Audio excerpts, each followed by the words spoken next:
Good afternoon and welcome, Sunflowers, to 78 Cards in 78 Weeks here on Good Journeys Tarot. This is my series where I am walking through each card in the tarot as I attempt to mock up imagery for my own deck of experiences from my life that relate to the tarot. And I'm so glad that you're here with us today. This week, I don't have anything new to show you.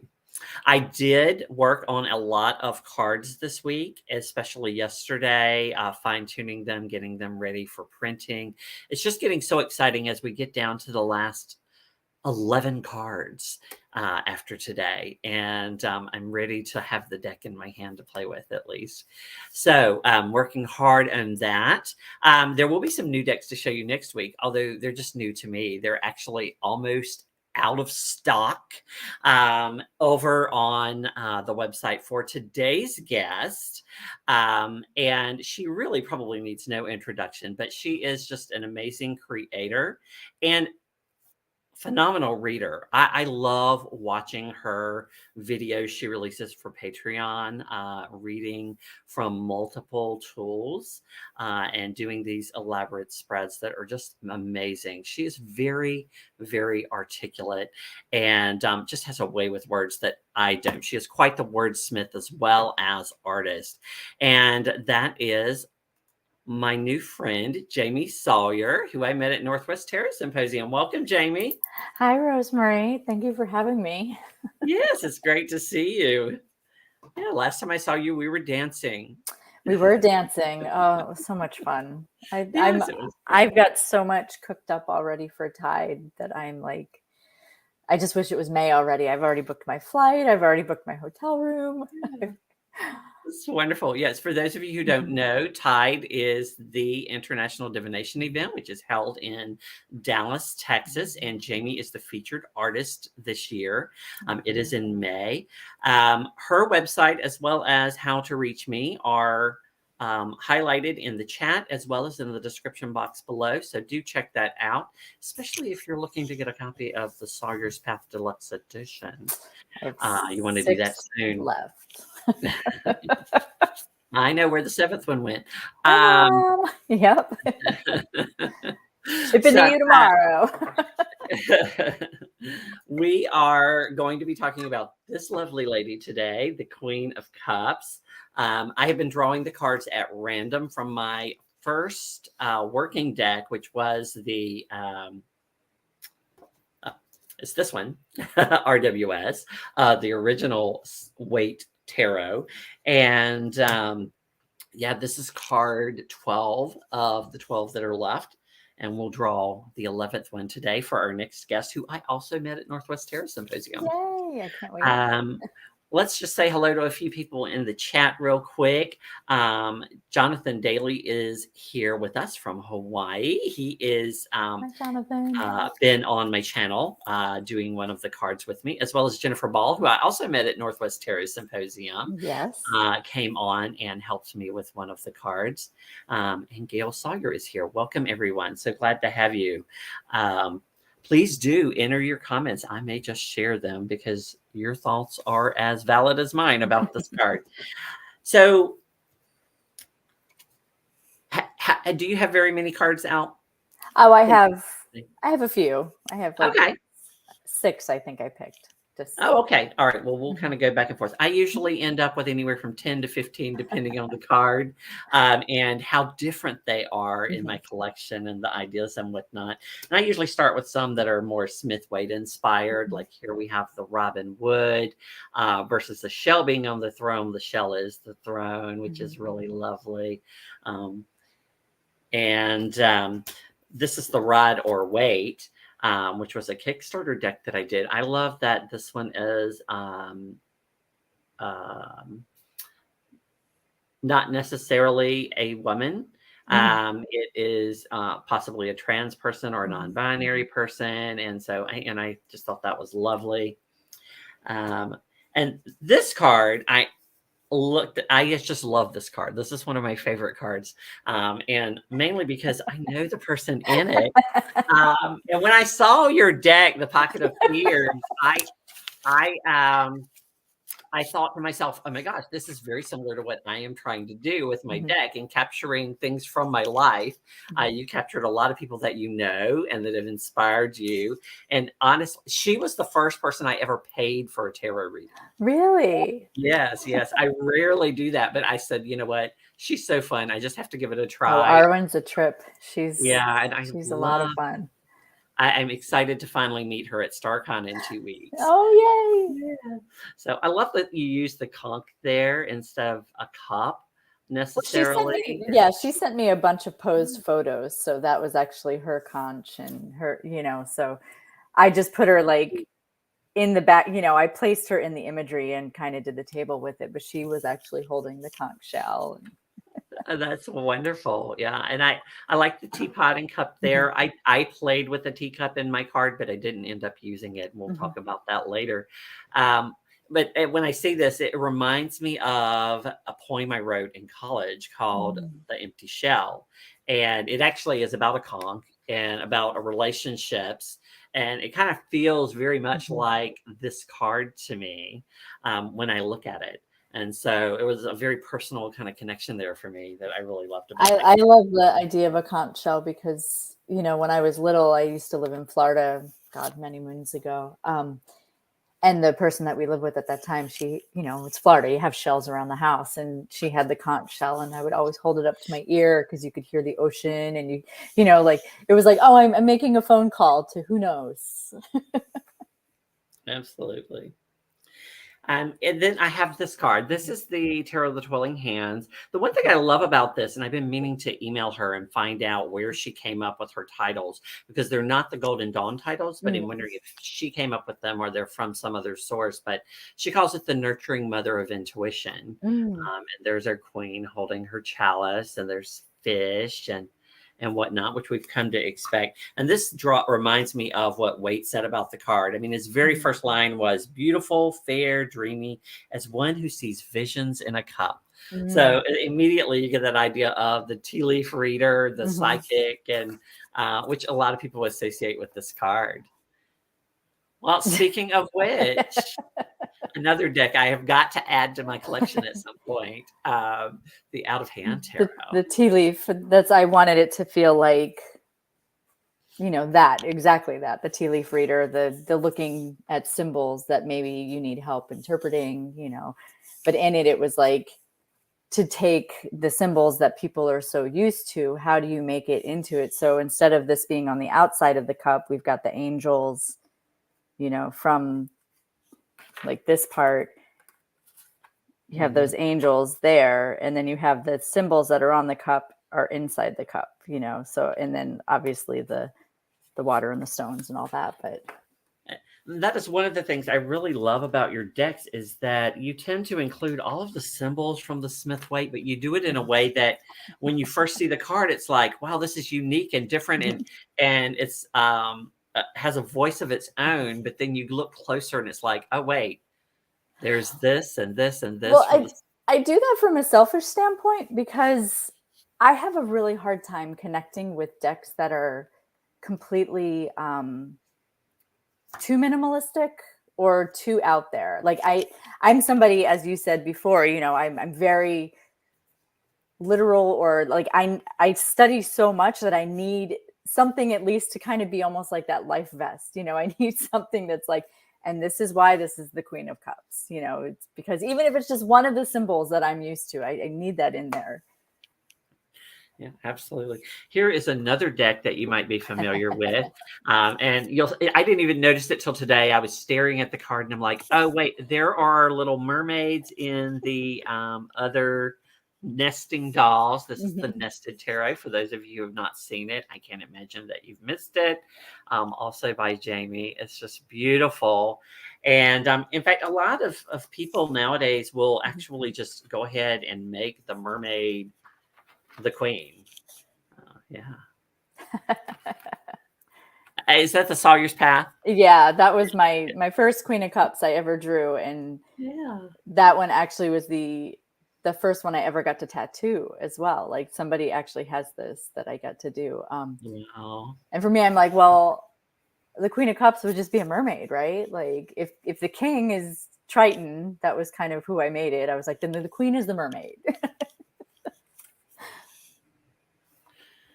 Absolutely wonderful.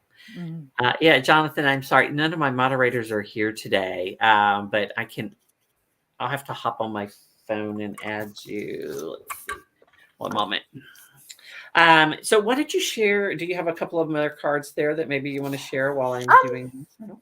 I mean, of course I had mine, and then I have so many downstairs that I was like, I don't have, like, I'm upstairs, so I don't have all my decks up here. And so I just grabbed a few. But I mean, I picked the Morgan Greer because this is like, to me, this is the queen that I like. This is the deck that I always default to, is the Morgan Greer deck. So I just really like how she's just kind of sitting there with the big shell, the shell crown, kind of pondering. It's almost as if she's like pondering what's going on over just a nice cup of tea. Absolutely. It's wonderful. It reminds me of something that I did with my own card this week. It's gorgeous. An idea that sometimes pops up is, for some people, is, as we see in the Fyodor Pavlov, pregnancy. I would say that for me, I've more often associated this with the Queen of Pentacles, being that kind of physical, earthly realm, and the water, that kind of nurturing and whatnot. I've always seen the cups, I guess, is more spiritual and emotional than actual a physical manifestation, for me personally. But that is an idea that I see very often in cards. Well, I think too, it's probably that nod to creation, right? Because like creativity is part of the cups to me. It's that, like, we are literally here to create. I was just having a conversation with my husband about this earlier. I was like, if you think about being a child, the first things that children are drawn to is art, is music, is things that are creations, you know. And I said, as humans, we're here to create, and creation helps us get in touch with our spiritual side. However that shows up, it doesn't have to be artistic. It could be, you know, some people create with words, some people create shared spaces, you know. So I think all of that is Queen of Cups. Since we're talking about creativity, this is one of the things ideas I've struggled with, because I've never associated creativity with the cups. I've associated an appreciation for the arts with the cups, but I've always associated creativity with the wands in my brain, and I'm not sure why that is. So how do you think those two suits relate to creativity? For me, wands is like inspired passion, and you can't create unless you have inspired passion. So the wands could be like that initial jolt of inspiration that comes through. Like for me, it shows up when I'm like, muses, I don't know what I want to draw. And then at like 4 a.m., they're like, you need to do this. And then it's like, I can't get back to sleep because now I have to go create.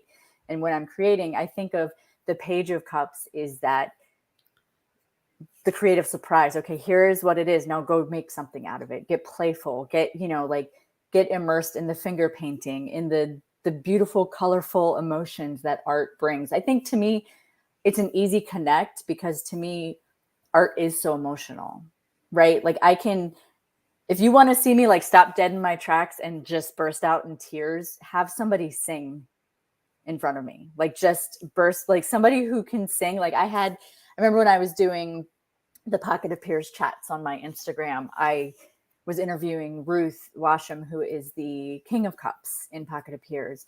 And she sang at the end. And I was just like I couldn't even handle the raw emotion. And so that to me is the creation is raw emotion in action, you know? So I think that's how I bridge the gap between wands, and I think they go hand in hand. It's like the passive and the aggressive forces. They kind of need each other to balance them out. Whereas Pentacles and Swords kind of do the same, you know? Amazing insight as always. I tell you guys, she is a wordsmith as well as an artist.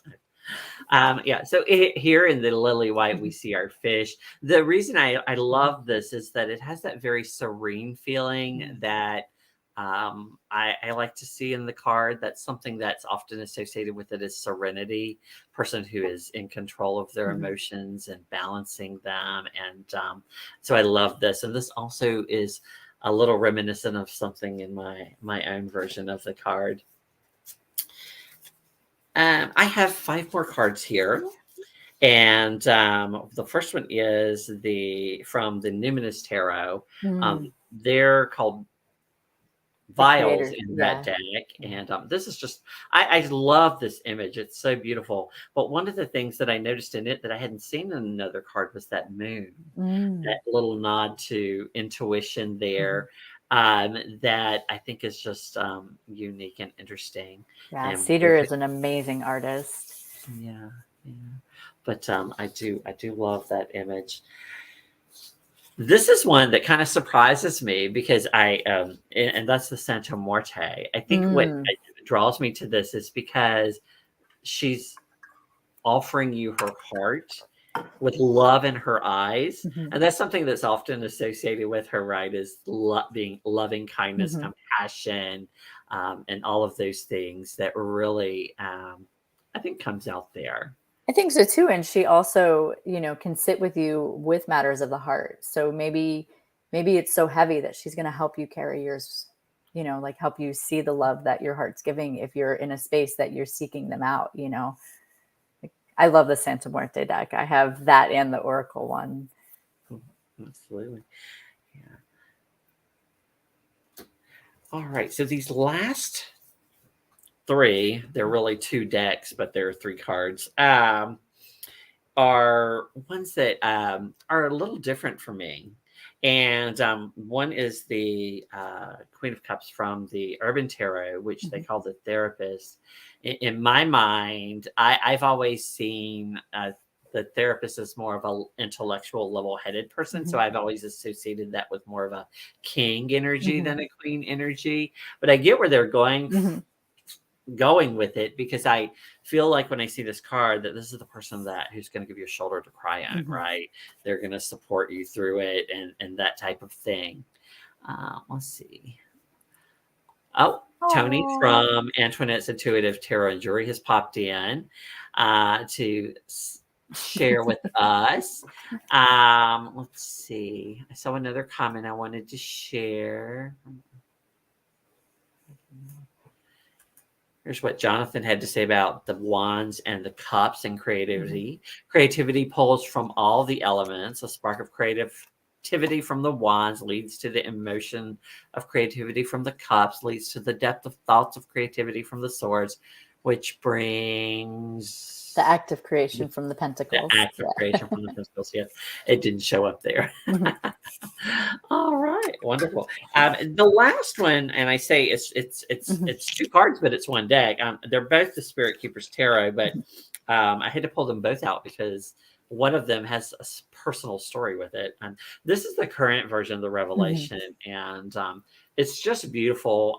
What I like about this card is that it relates to my ancestry, mhm, and so that was a connection with it. But the other thing is in this deck, she calls them shields. The mhm, idea that those who nurture us also are very protective of us. mhm, And this kind of goes back to the Marseille. When I mhm. was looking at the Marseille images this week and I forgot to pull one, the Queen of Cups has a sword.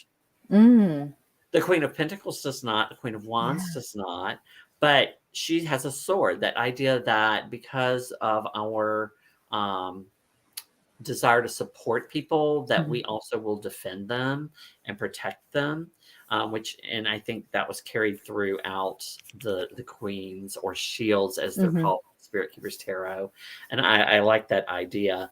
But I had to bring out the first edition Oh, yes. because in the first edition she included the Latin phrase, which is actually from Psalm 23. Mm, Even though I walk through the valley of the shadow of death, I will fear no evil, for you are with me. And this was like a mantra for me growing up, being part of a oh. Christian church. When I would do Mhm, things that would scare me, now I'm thinking about it. It kind of reminds me of Kimmy Schmidt in the Unbreakable Kimmy Schmidt mm, on Netflix, where she said you can do anything for 30 seconds, mhm, and that was how I got through those 30 seconds or 10 seconds, as Mhm. the case may be, was quoting that phrase over and over in my head, to get me through. And it has that kind of spiritual annotation that is often associated with that queen as well. Would you quote it in Latin or in English? Oh, definitely in English, and definitely not the King James. It was Mm. more of a modern translation, but yes, absolutely, for sure. So I did pull out the book for Pocket of Peers because I really liked what you had to say. There's a lot in here about joy, Mm. which is something I never think about when I see this card. But I guess there is that aspect Mhm. to our emotions, and being able to be there for another person. I think kind of comes out of that, being able to have joy in your life. Well, it just really related to our character in that card, right? Yeah, I was trying to see if she had, because some of the people had given me a prompt, but she hadn't. So I tried to channel what I thought about Arwen. And so there's why Yeah, there's so much joy. Yeah. yeah, absolutely. Right. So those are the cards that I had in my collection that I was kind of inspired by or that I enjoyed. Did we see all of your cards that you had? Yeah, you showed them. All right, wonderful, Yeah. wonderful. All right. So we've talked a bit about some of the things associated with her, like being psychic or Mhm. intuitive, and about being compassionate and loving, spiritual, being serene. I guess it goes along with that compassion and lovingness, Mhm. being empathic, showing empathy, and whatnot. But an interesting word that I keep seeing come out is mystery. Mhm. And I'm not sure if that's because related to the idea of water kind of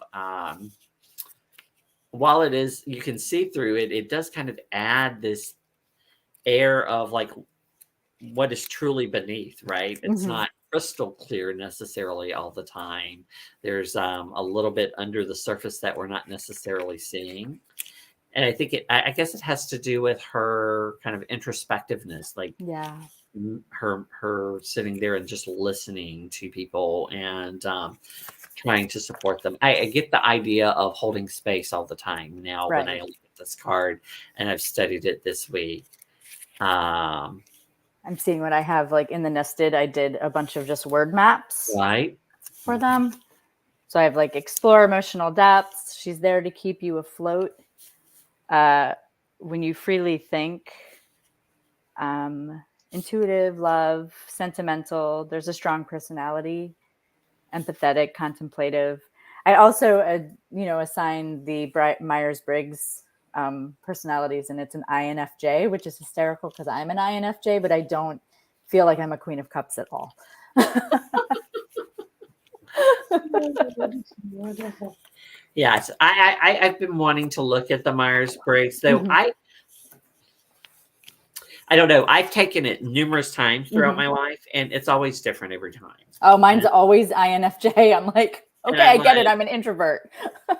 maybe I'm just a basket case. Well, I think that we have like we at any given time we can harness the energy of every single one of the personalities, right? Like in some situations you're outgoing, and that could be in a space that you're comfortable with the people that you're around. If I'm in a position where I'm around a bunch of new people, I observe, I'm quiet, I watch until I realize like the lay of the land, and then I'll start to open up. So it's like, I guess it just depends on where you're at when you're taking those tests, right? Absolutely. That's what I've always thought Hmm. is it totally depends on where you are in that moment. Hmm. And it kind of depended on what I was taking it for, right? Like whether it was at work or whether it Hmm. was when I was in college or for, my ministry work back when I was a minister, that it kind of changed my focus of Hmm. like how I was thinking at that time. So a lot of people these days don't necessarily read reversals, but they will look at the shadow side Hmm. of the cards. What are some ways that you look at the shadow side of this Queen of Cups? Um, Hmm. I guess the Well, shadow side would be like if somebody, maybe the first thing that's coming to mind is somebody who, because they are so out there and they absorb so much from everybody around them, I could see the shadow side being not having the boundaries to understand where your feelings begin and the other person's ends, you know? So it's almost like a shadow trait would be kind of in a depressive pool, you know, like just really getting lost in those depths instead of understanding that you are the mermaid that can swim, right? So, absolutely. mhm. Um, so some of the things that I've came up in my reading Mhm. were that, you know, rather than being that kind of empathic person that Mhm. willing to support other people, that they might be needy Mm. or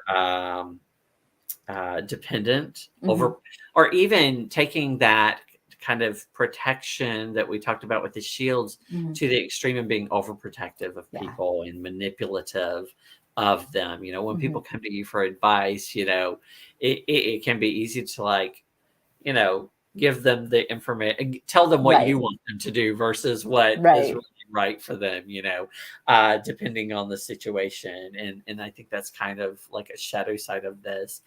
Another thing that came up was being irrational. And I think Mhm. that comes from that idea of this being water and water, and Mhm. all of that emotion, being overwhelmed with emotion can often Right. make us irrational. Um, and Another one that came up is being an enabler, right? Mm. We talked about Yeah. being the support and that type of thing, but enabling people versus actually helping them through their emotions and that kind of thing. I can definitely see that aspect. Yeah, absolutely. So, do you have any other thoughts on the Queen of Cups that we haven't chatted about yet before we look at what I have done? Um, Not particularly. I know I had shared with my patrons that I had just finished Alison Cross's Tarot DNA book, and I love the exercises that she puts together. So now, you know, like for me now, when I look at a card, because she's water of water, it's looking at what's in her heart space, you know, on the card, or whoever's on the card as the Queen of Cups, looking at what's in their heart space, and that shows where their focus is. Because, you know, we would assume that it would always be the cup in there, but it's not. It could be like, is their heart open or closed? Or, you know, there's so many different things. So the court cards are one of those things where I just feel like it's going to be a constant learning, as opposed, like not opposed, but as presented by whoever's deck that we're using, you know, like each one is going to have their own distinct personality. Absolutely. Um, an interesting thing that I read, and I can't remember where I read it, so I hesitate to quote it in my book now. But Mm-hmm. they talked about how water in water means that she is truly reflective. Like she Mm-hmm. really can show us, you know, the truth or you know what it is that we're going through. Right? We can Mm-hmm. see things clearly Mm-hmm. in that water. That it's not foggy. In, It's yeah, very in their element, see right? that image. Right? Yeah. Yeah. Yeah. Yeah. All right. So I actually started with an idea from when I was in grad school. I was in Fort Worth, Texas, and I would spend every Sunday at the botanical gardens in the Japanese gardens by the koi ponds, and that just seemed like the perfect place to me if Mm-hmm. I wanted to relate this card to my personal life, which I've struggled with the courts doing that. Mm-hmm. Some of them I have been able to, and some of them I've went more inspiration from other places, but. And so I started with this image, which was actually I pulled from another card I created in the cups, the background and Mm-hmm. everything, and then I started manipulating it and changing it. So this is where I started, and you'll see that I used my little logo, which I Mm-hmm. used to symbolize my spiritual practice on the cup at that time because I was wanting to relate it to spirit. But then it occurred to me that I was doing this as the full moon in Cancer was occurring. And Cancer is the astrological sign that I associate with this particular card. I Mm. associate the cardinal signs with the queens and the fixed sign with the kings and the mutable signs with the knights. The pages, of course, because they're so undeveloped, could be anything, could be Mhm. aspects of any astrological sign. That I decided that I needed to associate that intuition, and I Mhm. brought in a daytime moon. I remember when I was a kid how beautiful it was to see the moon in that pale blue sky around, 5 or 6 in the Yep. afternoon when the sun was not shining. It was there, but it wasn't preventing the sun from being seen like it does at other times. And I thought, and then my thought was like, okay, well, if I'm going to bring the moon in to remind us of intuition, I maybe I don't need the teacup because I'd used the Mhm. teacup intentionally because we associate it with intuition. Mhm. And I did play with the teacup a little bit. I added the Cancer, which is my Mhm. association. And this was for Tony. Are you watching, Tony? Tony was like, this card would totally be made if there was champagne there. And so I did this for Tony so she could see what that would look like. Um, but I finally went with the Starbucks cup because that's what I would be drinking every Sunday. I would go get my Mm. Starbucks and then I would hang out by the koi pond in the Japanese gardens and basically just reflect Yeah. on, everything and try to figure out, um, who I was again, because I kind of felt like that whole period of time when I was in grad school that the way I should have felt in college, which was I Mhm. needed to figure out who I was, what I wanted out of life, and and study the right thing, right? I didn't figure out what I wanted to do with my life until I was 30. I'd already done grad school and Right. undergrad and everything, and so late bloomer. And so I did change it there. So this didn't even end up being the final version, and I'll tell you Mm. why. I always like to, when possible, to compare it with the other courts Okay. that I had created. And initially, when I had done my king, I had used the same beach scene from the knight, thinking, Mhm. okay, the knight eventually becomes the king. Right. But in my practice, I always think the knight has the potential of being either the queen or the king. And Mhm. so I was like, well, maybe I would prefer that the king and the queen be associated in some way. And so I ended up going back and changing the background on her to the new background from my king. So Mm. there was that kind of connection. And I did this with my pentacles too, where I used the same background. They almost look like they connect, even though Mhm. everything else is different in the card. And so this is what our little family looks like now. This is the second family that I finished. The first one was the wands, and now we have the water. Yeah. And I'm still tweaking it constantly. Like originally, the charmer had short hair, Mhm. thinking it was a boy. But then I was like, well, wait. For water, I Mhm. think I'm going to make my page and my knight both female, Mhm. or at least appear female. Right. And then and the same for my earth suit, and then do the reverse for the others. Um, and Well, I so think still, there's especially for the charmer, I think there's the romantic, the romanticized version of the knight usually would have long hair, regardless of gender. It's sure, they're sure. not going to be straight laced, total. They're going to be messy and just going with the flow anyway. Right. So I think it Yeah. fits. It's beautiful. Yeah.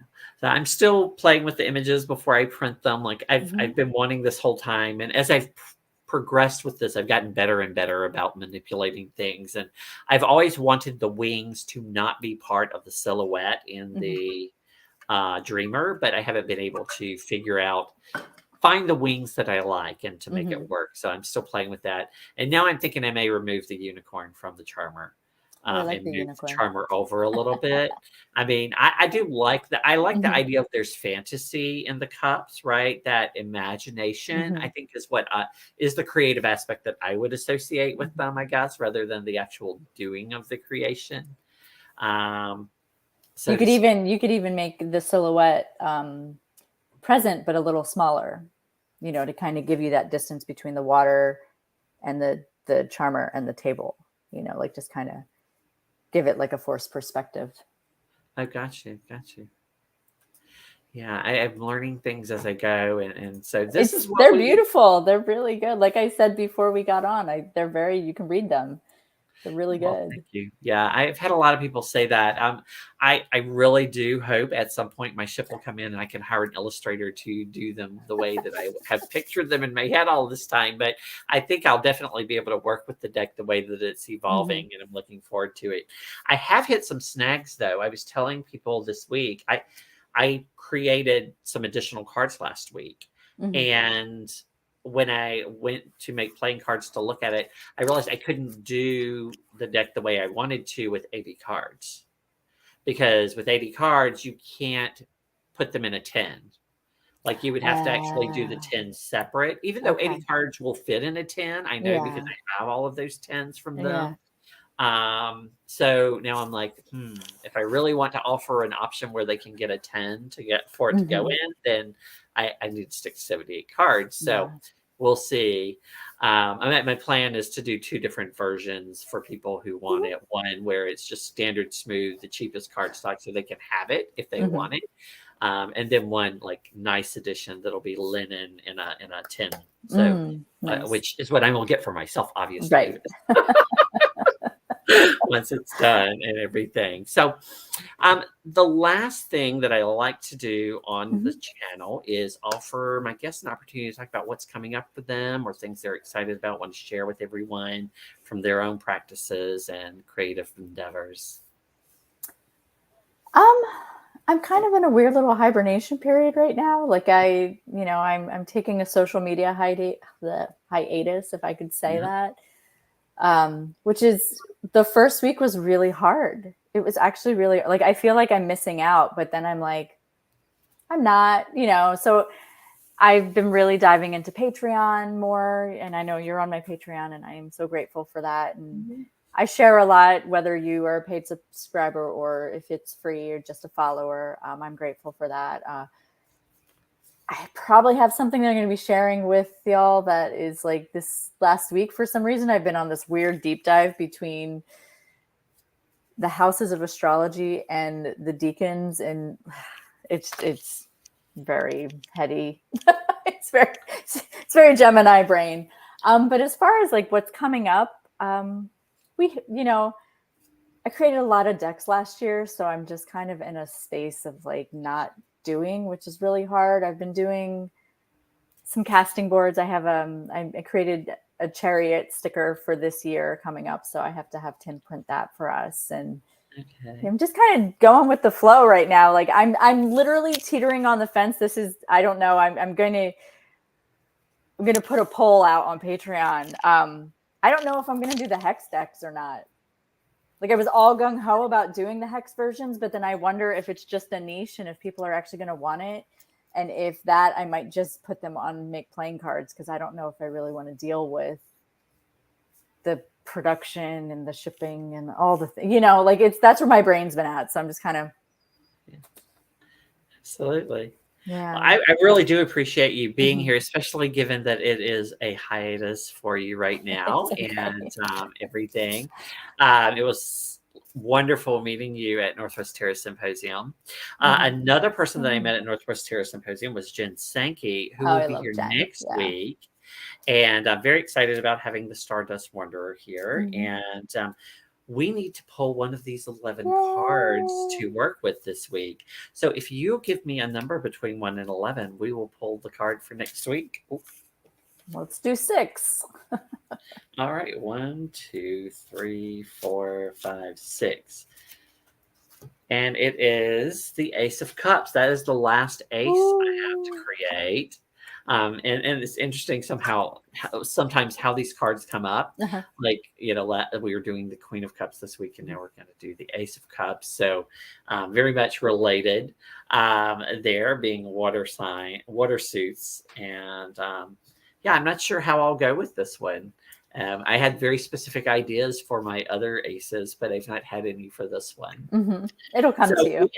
I actually was looking yesterday, and right now we have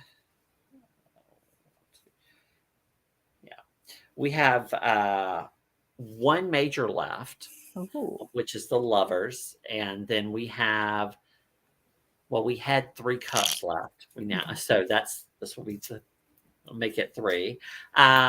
But and so nothing is actually fully complete yet. Like none of the None of the suits suits. or the majors are not even finished yet, coming this close to the end, which is it's interesting when you're doing it randomly that it works out that way.